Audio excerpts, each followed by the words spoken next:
What's up, guys? Welcome back to the Mike Check Podcast. This is T Word the People Champ. You're now entering the booth. Today, we're going to talk about a little bit of women's boxing. And on the agenda, we have Amanda Serrano versus Erica Cruz Hernandez. And this coming Saturday's the Zone boxing card.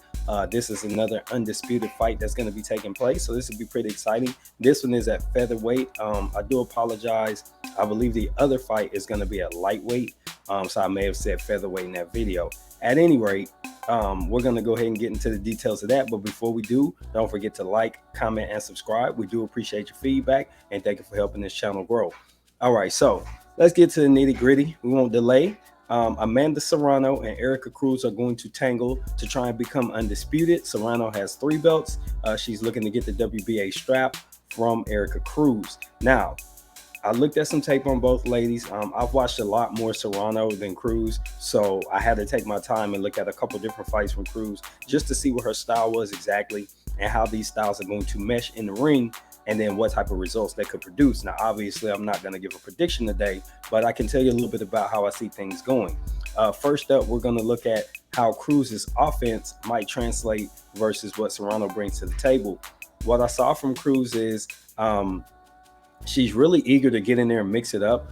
She is Mexican, so as they say, I don't like to use these type of epithets, but the Mexican style, which is come forward, I like to say pressure fighter or aggressive fighter. I find that she's front foot heavy. She's very aggressive.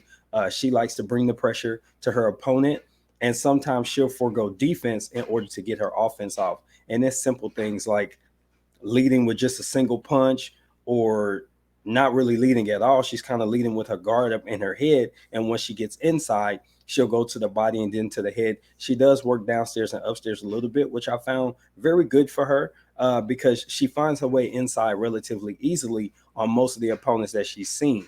Now, for the most part, I've seen her overwhelm her opponents by just being the more aggressive fighter.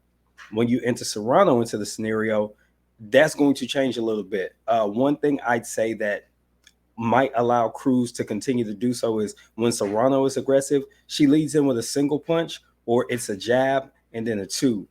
She doesn't really double up the jab. She doesn't really necessarily set up shots to get inside. She will set up things when she's in the pocket, and she's a Puerto Rican fighter.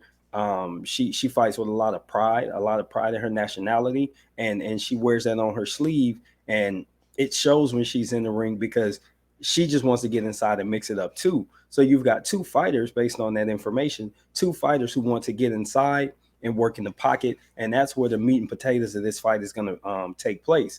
I can't say I favor Serrano in that particular scenario because I did see that Cruz has a little bit of pop to her hits. She got some pop in her bat. I like that she uses the upstairs downstairs combinations, and she will work the flanks on either side of her opponent, which can slow you down. A person that's going to move around and use footwork, you beat up their body enough, you start to make them a stationary target. That gives you an advantage late in the fight, and I think she took advantage of that in the fights that I saw her that I was able to review. Now, Serrano, on the other hand, while she doesn't really protect her chin as well, she protects her body pretty good. And when she's in the pocket, I've seen her slip and move away from shots more effectively than she does from range. She's just not a back foot fighter. But when you have individuals who fight male or female who are more aggressive, they tend not to be as good with back foot defense as they are coming forward and getting inside and working inside the pocket, working, in that phone booth. And I could see this fight turning into rock'em sock'em, and I can actually see both ladies getting dropped. I just think that Serrano may have a little bit of hubris and feel like Cruz isn't going to bang enough to put her down, and she might get caught slipping. And I think Cruz just coming forward might jump into a big shot from Serrano and find herself on the canvas as well. I don't necessarily see that that's going to be the path to victory for either person, but I could definitely see both of them tasting the canvas at least once, because it's going to be high level aggression, not even chess. It's not going to be one fighter trying to outsmart the other. I see both ladies just trying to get their shots off and just impress the judges with activity, which both of them seem to do. Now, if I had to say that there's an advantage anywhere, I do believe that as long as Serrano doesn't gas out, she's going to have the ability to move around and move laterally, because she will go ahead and throw a shot, pivot, and throw another shot, something I didn't see in Cruz's game.